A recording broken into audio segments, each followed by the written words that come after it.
Bonjour à tous et bienvenue dans cette nouvelle vidéo marketing à travers laquelle nous allons procéder à la correction d'un examen type de marketing fondamental.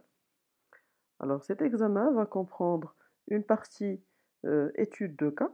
Nous allons voir aujourd'hui une mini-étude de cas et en plus, en deuxième partie, nous allons voir un petit QCM, c'est-à-dire des questions à choix multiples. Alors avant de commencer, il est juste important de noter que c'est un examen qui doit être résolu en 2 heures maximum.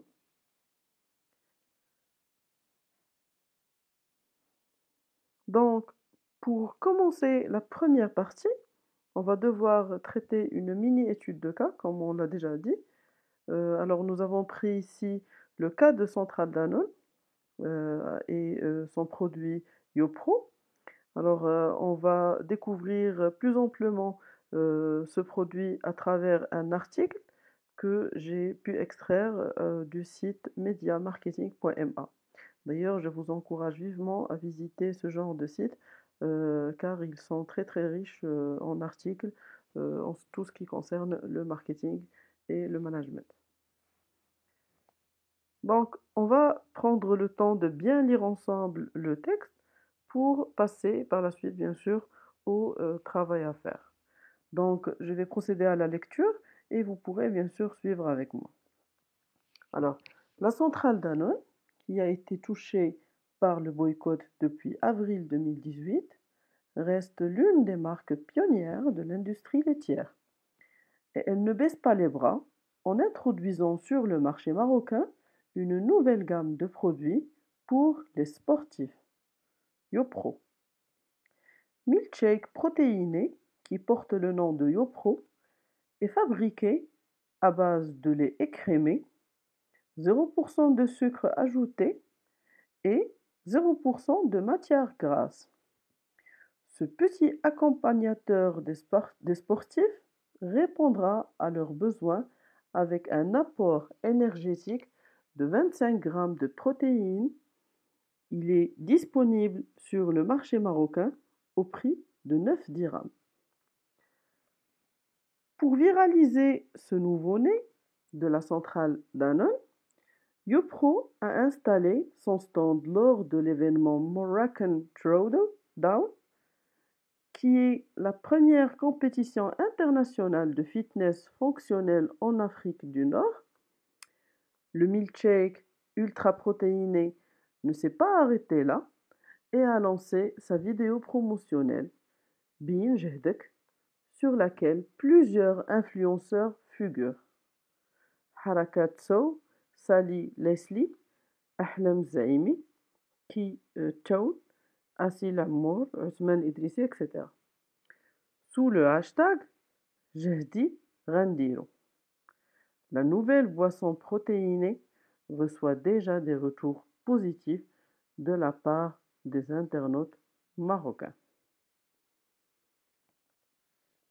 Donc maintenant, et après cette bonne lecture de l'énoncé de l'étude de cas, que je vous conseille d'ailleurs vivement de lire et de relire au moins à 2 ou 3 reprises, voire même plus, nous allons lire ensemble les questions ou le travail à faire et par la suite, on va essayer de prendre un moment pour que vous puissiez vous entraîner à la réponse pour procéder par la suite à la correction. Donc, je commence par la lecture des questions. La première question, après avoir défini le concept de positionnement, quel est le positionnement de YoPro? La deuxième question, après avoir défini le concept de segmentation cette fois-ci, quels sont les principaux segments auxquels s'adresse YoPro? Alors, ces deux questions relèvent du marketing stratégique. Normalement, on a déjà présenté une vidéo qui traite le positionnement, la segmentation et le ciblage. Je vais vous laisser le lien juste en dessous. La troisième question, quelle est la stratégie marketing adoptée par Centrale Danone? Pour YoPro toujours. Et il faut justifier bien sûr notre réponse ici. Quatrième question, il va falloir expliquer le statut et le rôle des influenceurs dans la démarche marketing de YoPro. Cinquième question. Quelles sont les composantes du mix communication de Centrale Danone pour YoPro? Quand on dit mix communication, c'est le marketing mix communication qu'on veut dire. La sixième question. Citez 4 qualités attendues d'un nom de marque. Pensez-vous que YoPro réunisse ces qualités? Il va falloir aussi justifier ces réponses ici. Alors la septième question, à quel niveau du cycle de vie se trouve le produit YoPro? Et il va falloir encore une fois justifier notre réponse. Alors le cycle de vie, bien sûr, on a déjà vu une vidéo aussi qui traite sur tout ce qui concerne le cycle de vie d'un produit. Alors la huitième question, il va falloir compléter le tableau qui est joint ici. Alors ici, on a comme marché principal notre produit, qui est la boisson protéinée YoPro. Et il va falloir indiquer les produits qui relèvent ou qui peuvent relever des marchés de substitution, les produits des marchés support et les produits des marchés génériques. La neuvième question, il va falloir donner des exemples de non-consommateurs relatifs et aussi de non-consommateurs absolus pour le produit YoPro. Nous avons encore une dernière question, la 10e, qui concerne l'étude du prix psychologique. Alors on va lire ensemble. Centrale Danone décide de lancer un nouveau format de packaging sous forme de petites bouteilles de 260 ml. On a ici une petite photo qui nous explique un petit peu la taille de ce nouveau packaging. Alors, afin de fixer son prix de vente, une enquête sur le prix que les consommateurs seraient disposés à payer a été menée par l'entreprise auprès d'un échantillon de 1000 clients potentiels. La synthèse des résultats est présentée dans le tableau ci-dessous. Bien sûr, la question est de déterminer le prix psychologique pour ce nouveau packaging. Idéalement, pour une réponse complète, il va falloir mettre en place le tableau du prix psychologique et un calcul du prix psychologique à l'aide d'un graphique. Voilà, maintenant, essayez de prendre le temps pour bien répondre aux questions qu'on vient de voir ensemble avant de pouvoir passer à la deuxième partie où on va procéder à la correction de l'étude de cas de la centrale laitière à travers son produit YoPro. De retour pour entamer la correction de notre étude de cas qui concerne l'entreprise Centrale Danone à travers son produit YoPro. J'espère d'ailleurs que vous avez déjà pris le temps pour bien réfléchir et entamer la correction par vous-même. Alors, sans plus tarder, on va directement passer à la correction de la première question. Si vous vous rappelez, elle concernait la définition du concept positionnement et de citer le positionnement qu'a choisi Centrale Danone à travers son produit YoPro. Alors, si vous vous rappelez, on avait déjà entamé une vidéo concernant la démarche, le marketing stratégique, c'est-à-dire le positionnement, la segmentation et le ciblage. Et on avait défini le positionnement comme l'image qu'un produit peut avoir dans l'esprit du consommateur. C'est aussi l'ensemble des éléments et des choisis par la marque afin de se différencier de ses concurrents dans l'esprit de ses consommateurs. Alors pour YoPro, il est positionné comme un produit healthy, sain et sans matière grasse ni sucre ajouté. Alors la deuxième question concernait la définition de la segmentation et il fallait citer la segmentation ou les principaux segments auxquels s'adresse le produit YoPro. Alors si vous vous rappelez, on avait dit que la segmentation était le fait de découper un marché par nature hétérogène en des sous-ensembles homogènes et distincts. Alors pour YoPro, c'était tout simplement, il visait un produit, il visait une clientèle sportive adepte de la nourriture healthy. Pour la troisième question, c'était quelle est la stratégie marketing adoptée par Central Danone pour son nouveau produit. Et il fallait bien sûr justifier notre réponse. Alors, tout simplement, Central Danone a adopté une stratégie de différenciation pour YoPro. Pourquoi? Parce que tout simplement, elle a proposé un produit unique, nouveau sur le marché, destiné pour les sportifs. Alors, à ma connaissance, il n'existe aucun produit qui répond aux mêmes besoins.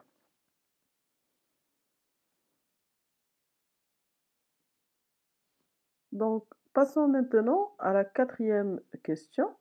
Alors, expliquez le statut et le rôle des influenceurs dans la démarche marketing de YoPro. Donc, c'est assez simple. Les influenceurs, ils constituent ce qu'on appelle des prescripteurs ou des agents prescripteurs, c'est-à-dire qu'ils vont influencer les consommateurs à acheter notre produit tout simplement. Normalement, c'est une sorte de publicité indirecte. La cinquième question, quelles sont les composantes du mix communication de l'entreprise Centrale Danone pour YoPro, bien sûr. Alors, à travers notre texte, on a pu détecter que l'entreprise YoPro avait adopté deux stratégies publicitaires. Une stratégie publicitaire média à travers ce qu'on appelle des vidéos promotionnelles sur des réseaux sociaux. On a vu que l'entreprise a fait appel à des youtubeurs et à des blogueurs pour faire la promotion de ces produits, je pense à travers deux réseaux sociaux, à travers Instagram et à travers YouTube, et une publicité qu'on appelle hors média à travers des stands qu'elle a installés à travers des événements pour les sportifs. La sixième question, il fallait citer 4 qualités attendues d'un nom de marque, et est-ce que vous pensez que YoPro réunisse ces qualités-là? La vraie réponse est effectivement oui, parce que tout simplement, YoPro est un nom de marque qui est très significatif. Il donne l'impression que c'est un produit pour les sportifs, pour les pros. C'est un produit original. On peut dire même qu'il est moderne avec le terme yo, d'accord? C'est un terme un peu moderne. Prononçable, c'est assez facile. Il n'y a pas beaucoup de syllabes. Il est très court, il n'y a pas de souci. Mémorisable, effectivement, il colle parfaitement dans la mémoire du consommateur. Il y a absolument pas de souci avec ce problème. Il fait très bien l'affaire. Voilà, les 4 qualités sont déjà réunies. Bien sûr qu'il y a une autre qualité, notamment évocatrice, disponible, il n'y a pas de souci. La septième question, il fallait tout simplement choisir ou citer quel cycle de vie se positionne le produit YoPro. Et bien sûr, il fallait justifier. Je pense que c'était assez clair. YoPro est un produit qui se trouve encore dans la phase de lancement, car tout simplement, c'est un produit qui vient de voir le jour, qui vient d'être lancé sur le marché. C'est un produit nouveau sur le marché de la crèmerie, si vous voulez. Et aussi, c'est un produit très, très innovant. Alors, on passe directement à la huitième, pardon, question, où il fallait compléter le tableau par rapport au marché ou aux produits qui sont présents sur les différents marchés de l'entreprise. Alors, pour le marché principal, nous avons notre produit, la boisson protéinée YoPro. Alors, les produits qui constituent le marché de substitution, on a tout simplement toute préparation pour les sportifs. Je pense que vous imaginez quel genre de produit. C'est des préparations sous forme de poudre qui se mélangent avec de l'eau dans des shakers et on les consomme normalement après ou avant l'entraînement. Le jus de banane, il y a des sportifs qui consomment le blanc d'œuf en grande quantité parce qu'il est assez protéiné. Mais toute nourriture qui est forte en protéines, c'est des produits qui est bien pour les sportifs. Alors, pour rappel, juste les marchés ou les produits de substitution, c'est des produits qui remplacent le marché principal, les produits du marché principal ou le produit principal, mais qui n'ont pas effectivement le même, ils répondent aux mêmes besoins, mais ce n'est pas les mêmes fonctions. Le marché support, c'est tout simplement les produits qui vont nous aider à concevoir notre produit principal, notamment le lait de vache, notamment la vanille, le chocolat, d'accord, tous les produits qui rentrent dans la production du produit principal. Et le marché générique, c'est le marché global qui englobe tout ça. Dans notre cas, c'est le marché de la crèmerie. Alors la neuvième question, il fallait donner des exemples de non-consommateurs relatifs puis des exemples de non-consommateurs absolus, pour le cas bien sûr de YoPro. Alors dans notre cas, pour les exemples de non-consommateurs relatifs, c'est notamment les enfants ou les personnes qui ne pratiquent pas le sport et qui, après quelques années ou après qu'ils aient grandi, ils pourront par la suite consommer le produit sans aucun problème. Par contre, les non-consommateurs absolus, c'est-à-dire les personnes qui ne pourront jamais consommer ce produit-là, alors je ne peux citer que les personnes qui sont intolérants pardon, au lactose ou intolérants aux protéines, je ne sais pas est-ce que ça existe ou pas, mais en tout cas c'est un produit qui est sans matière grasse, sans sucre, alors les diabétiques ils peuvent le consommer, les personnes qui souffrent de cholestérol ils peuvent le consommer pardon, il n'y a pas de souci. Mais je pense que seules les personnes qui sont intolérants au lactose qui ne pourront absolument jamais le consommer. Il nous reste maintenant la 10e et dernière question qui concerne le prix psychologique. Alors on doit déterminer le prix psychologique pour le nouveau packaging de YoPro. Vous pouvez le voir un petit peu ici, c'est une nouvelle bouteille de YoPro, je pense que c'est à 260 millilitres. Donc tout simplement, on va dresser tout d'abord le tableau pour le calcul du prix psychologique. Ici, on peut voir que nous avons les 1000 personnes qui ont été tout simplement interrogées avec les différentes propositions de prix de vente juste ici qui partent de 3 dirhams à 7 dirhams. Alors dans cette colonne, nous avons le nombre de personnes qui pensent que la qualité est insuffisante par rapport bien sûr à ce prix-là. Et dans cette colonne, nous avons le nombre de personnes qui pensent que le prix est, on va dire, trop élevé. Alors, la première étape va consister à calculer le pourcentage de personnes qui trouvent que la qualité est insuffisante. Et après, bien sûr, on va de la même manière calculer le pourcentage de prix élevé. D'accord? Ainsi, on peut remarquer que personne, si vous voyez ici, nous avons le pourcentage qui est à 0%, personne ne pense qu'à cette dirham, la qualité est, on va dire, insuffisante. Et on remarque aussi que personne ne trouve que le produit est cher à 3 dirhams. D'accord? Alors l'étape suivante va consister à effectuer ce qu'on appelle un cumulé décroissant sur la question de la qualité et on va effectuer le calcul aussi du cumulé croissant pour les réponses prix trop élevés. Alors maintenant, c'est la dernière étape de notre calcul et c'est là où on va calculer le pourcentage d'acheteurs potentiels. On part du principe que 100% des clients sont intéressés par le prix proposé, sauf ceux qui ne sont pas intéressés pour le prix élevé ou pour la quantité bien sûr insuffisante. Alors le calcul est donc 100% moins A, qui est les cumulés de croissance de la qualité insuffisante, plus B, c'est le cumul croissant du prix cher. Alors au final, il en ressort tout simplement que le prix psychologique correspond au prix de 5 dirhams, car tout simplement, c'est le pourcentage d'acheteurs potentiels le plus élevé. Vous pouvez voir que 48%, c'est le pourcentage d'acheteurs le plus élevé. Alors, maintenant, on peut aussi présenter graphiquement le calcul du prix, bien sûr, psychologique. Alors, pour cela, on aura besoin du tableau de calcul. Je vais le reprendre ici. Voilà. Alors, grâce à ce tableau de calcul du prix psychologique, on aura bien sûr besoin aussi d'un graphe avec deux axes. Alors ici, nous aurons le cumulé décroissant d'un côté et de l'autre le cumulé croissant. Et on va tout simplement transporter les pourcentages de chaque colonne en respectant bien sûr l'ordre, bien sûr. Je vais procéder déjà à... Voilà. Je vais transformer les pourcentages de chaque colonne. Je vais commencer par les pourcentages des cumulés décroissants et après par les cumulés croissants. D'accord?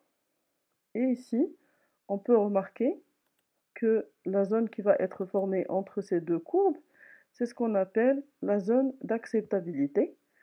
Et bien sûr, les variables les plus éloignées correspondent au prix le prix psychologique tout simplement, qui est ici de 5 dirhams. Voilà. J'espère que ça a été assez clair, mais les deux méthodes de calcul sont correctes. Idéalement, il faut présenter les deux méthodes.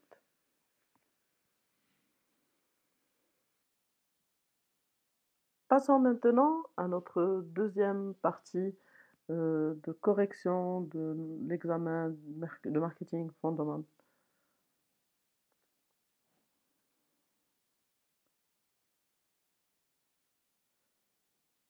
Passons maintenant à la deuxième partie de notre étude de cas, de l'examen de marketing fondamental. La deuxième partie concerne les questions à choix multiples. Alors, la règle est assez simple. Vous avez 8 questions avec des choix et vous devez en principe cocher là où les bonnes réponses. Alors, ce qu'on va faire ensemble, c'est que je vais procéder à la lecture de la question et par la suite à la lecture des différents choix qui existent et je vais vous donner à peu près 5 secondes pour trouver la bonne réponse. Par la suite, je vais vous donner la bonne réponse. Alors, on commence d'ailleurs directement par la première question. On étudie le cycle de vie d'un produit car les besoins des consommateurs évoluent pour adopter les stratégies à chaque phase, car les forces de l'entreprise changent, car les concurrents sur le marché changent. Je vous donne 5 secondes pour trouver la bonne réponse. J'espère que vous avez trouvé la bonne réponse. La réponse est tout simplement la B. On étudie effectivement le cycle de vie d'un produit pour pouvoir adopter et changer la stratégie marketing à chaque phase. Bien sûr, vous le savez déjà, la stratégie marketing évolue et change en fonction de la phase du cycle de vie dans laquelle se trouve le produit. Car chacune de ces phases comporte des caractéristiques spécifiques. Par exemple, si on prend le cas du coût unitaire, alors bien sûr, le coût, il change tout au long du cycle de vie du produit. Par exemple, au lancement, le coût est généralement assez élevé. Après, la phase maturité, en principe, il a tendance à baisser un petit peu. Et ainsi de suite. C'est le même cas pour, on va dire, les autres caractéristiques. On passe maintenant à la deuxième question. La zone de chalandise est évaluée. La réponse A, selon la distance. La réponse B, selon le chiffre d'affaires. La réponse C, selon le nombre de clients. Et la réponse D, en temps de parcours. Je vous donne 5 secondes et on divulgue la bonne réponse. Attention, pour cette question, il y a 2 bonnes réponses.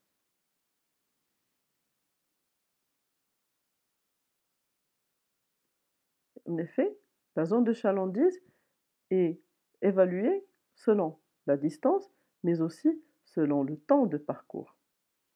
La troisième question, un plan marketing présente. La réponse A, le volet financier d'une campagne publicitaire. La réponse B, la planification quantitative d'un projet marketing. La réponse C, le diagnostic, la stratégie marketing choisie et les actions à mener sur le mix. Ou la réponse D, le compte-rendu des études marketing. 5 secondes.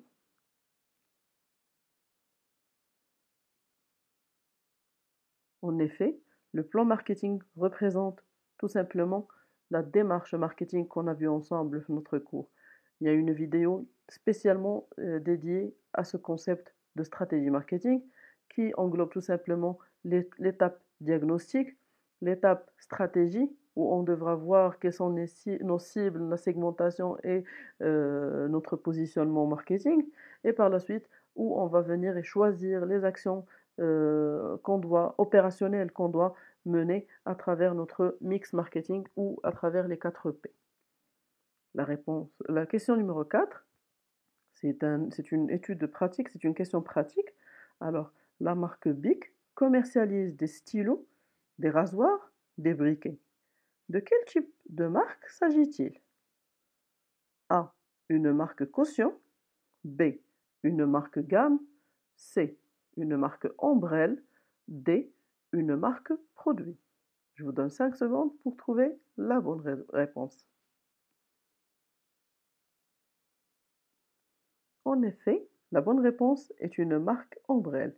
Bic est considéré comme une marque ombrelle tout simplement parce que c'est une marque, on peut dire, unique. C'est un seul nom de marque qui est utilisé pour faire profiter l'ensemble des produits de l'entreprise de la notoriété de la marque mère. C'est-à-dire que c'est un seul nom de marque pour différents produits. C'est Bic pour les stylos, Bic pour les rasoirs, Bic pour les briquets. Il existe aussi Bic pour les parfums et d'autres produits, on peut dire. Donc, pour le cas de l'entreprise Bic, effectivement, la marque Bic, c'est une marque ombrelle. La question numéro 5, ça concerne Maroc Télécom, qui est spécialisé dans la téléphonie, le mobile et dans l'Internet. Son ciblage est donc A. Indifférencié, B. Différencié, C. Concentré et individualisé, D. Concentré. Je vous donne 5 secondes pour trouver la bonne réponse.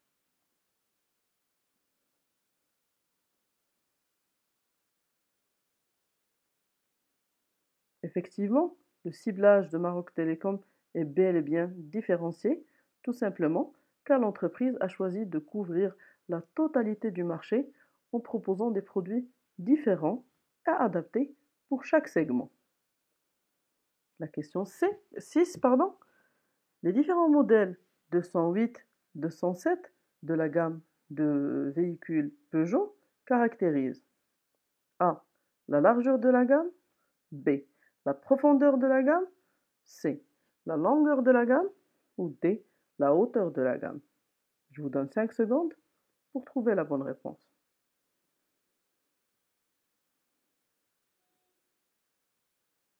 La bonne réponse est effectivement la largeur de la gamme.